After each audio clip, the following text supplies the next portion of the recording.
Hello everyone, welcome back to the channel.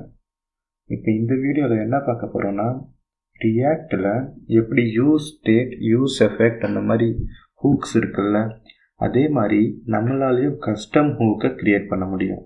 ஓகேங்களா, வாங்க அதை எப்படி க்ரியேட் பண்ணுறது சொல்லிட்டு டீட்டெயிலாக கவர் பண்ணுவோம். இப்போ இங்கே விஷுவல் ஸ்டுடியோ கோடில் பார்த்தீங்கன்னா நம்ம ஆல்ரெடி யூஸ் பண்ண அதே ரெபாசிட்டரி தான் யூஸ் பண்ணுறோம். ஓகேங்களா, இங்கே நான் புதுசாக யூஸ் கஸ்டம் ஹூக் சொல்லிட்டு புதுசாக ஒரு ஃபோல்டர் ஒன்று க்ரியேட் பண்ணியிருக்கேன். அந்த ஃபோல்டருக்குள்ளே home.js usefetch.js சொல்லிட்டு 2 JS ஃபைல் க்ரியேட் பண்ணியிருக்கேன். நாங்கள் இது ஃபுல்லாக கோத்ரூ பண்ணுவோம். இப்போ இங்கே home.jsல பார்த்தீங்கன்னா யூஸ் ஸ்டேட் யூஸ் எஃபெக்ட் இந்த 2 ஹூக்கையும் இம்போர்ட் பண்ணியிருக்கேன் ரியாக்டிலேருந்து. இப்போ கமெண்ட்டாக இருக்கிறத பற்றி வரி பண்ணிக்காதீங்க, அதுக்கப்புறமா அதை பற்றி எக்ஸ்பிளைன் பண்ணுறேன். அடுத்து ஹோமுங்கிற காம்போனண்ட்டுக்குள்ளே டேட்டா செட் டேட்டா அதுக்கு வந்துட்டு யூஸ் ஸ்டேட் நல்லன்னு கொடுத்துருக்கோம். ஓகேங்களா, அதுக்கப்புறமா ஒரு யூஸ் எஃபெக்ட். இந்த யூஸ் எஃபெக்டில் தான் நம்ம டேட்டாவே செட் பண்ணுறோம். இந்த யூஸ் எஃபெக்ட் என்ன பண்ணுன்னா ஜேசன் பிளேஸ் ஹோல்டரில் டு டூ ஐட்டம்ஸில் வந்துட்டு ரிட்ரைவ் பண்ணி எடுக்கும். இந்த ஜேசன் பிளேஸ் ஹோல்டர் ஜஸ்ட் ஒரு டம்மி சர்வர் API தான். ஓகேங்களா, இந்த மாதிரி ஒர்க் பண்ணி பார்த்துக்கிறதுக்காக அதை யூஸ் பண்ணுவாங்க. ஸோ இதிலேருந்து நம்ம டு டூஸ் என்னெல்லாம் டு டூ ஐட்டம்ஸ் என்னெல்லாம் இருக்கோ அது எல்லாத்தையும் வந்துட்டு செட் டேட்டாவில் செட் பண்ணுறோம். இங்கே ரிட்டர்ன் டெம்ப்ளேட்டில் பார்த்தீங்கன்னா அந்த டேட்டாவை ஒன்றா மேப் பண்ணிவிட்டு அந்த டைட்டிலை மட்டும் நம்ம ஷோ பண்ணுறோம். ஓகேங்களா, இந்த அப்ளிகேஷன் ரன் பண்ணிட்டேன். வாங்க அவுட்புட் எப்படி இருக்குன்னு பாருங்கள். இதுதான் அந்த அவுட்புட்.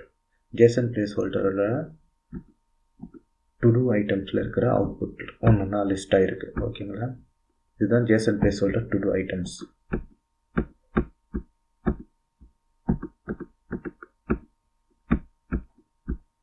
இப்போது back to visual studio code போவோம்.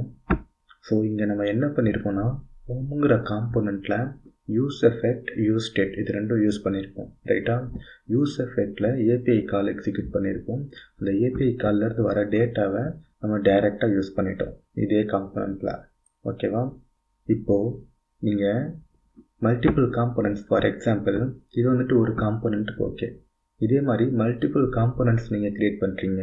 அந்த மல்டிபிள் காம்போனன்ட்ஸில் உங்களுக்கு API கால் தேவைப்படுது வச்சுக்கோங்களேன். நீங்கள் எல்லா காம்போனண்ட்லையும் இந்த மாதிரி யூஸ் எஃபெக்ட் கொடுத்து ஒவ்வொரு வாட்டியும் API கால்லாம் எக்ஸிக்யூட் பண்ணுவீங்க.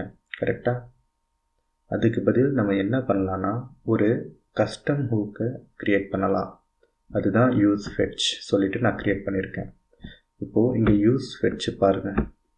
யூஸ் ஃபெட்சுங்கிற காம்போனண்ட்டில் யூஸ் ஸ்டேட் யூஸ் எஃபெக்ட் ரெண்டுமே இம்போர்ட் பண்ணியிருக்கோமா. இந்த யூஸ் ஃபெட்சில் URL இன்புட்டாக கெட் பண்ணுவோம். டேட்டா செட் டேட்டா இதுக்கு is equal to use state, அதாவது இனிஷியலாக நம்ம ஸ்டேட்டை வந்துட்டு செட் பண்ணுறோம். அதுக்கப்புறமா இந்த யூஸ் எஃபெக்டில் ஃபெட்ச் யூஸ் பண்ணிவிட்டு இங்கே நான் இன்புட்டாக அந்த யூஆர்எல்லை அப்படியே இங்கே பாஸ் பண்ணிடுறேன். அப்படியே இங்கே பாஸ் பண்ணிவிட்டு டேட்டாவை செட் பண்ணிடுறேன். டேட்டாவை செட் பண்ணதுக்கப்புறமா ஃபைனலாக என்ன டேட்டா வருதோ அந்த டேட்டாவை ரிட்டர்ன் பண்ணி விட்டுறேன். கஸ்டம் ஹூக்காக இருந்தாலும் நீங்கள் முன்னாடி யூஸுங்கிற கீவேர்ட் யூஸ் பண்ணணும். ஓகேவா, ஸோ இப்போது அகெயின் home.jsக்கு போவோம். home.jsல பார்த்தீங்கன்னா இந்த யூஸ் எஃபெக்ட்லாம் நமக்கு வேண்டாம்.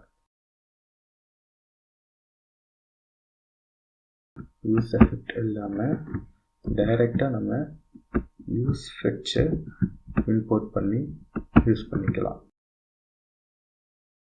ஸோ யூஸ் ஃபெட்சை இம்போர்ட் பண்ணிட்டோம். யூஸ் ஃபெட்சை இம்போர்ட் பண்ணிவிட்டு டேட்டாவை டைரெக்டாக யூஸ் ஃபெட்சிலேருந்து கெட் பண்ணிக்கிறோம்.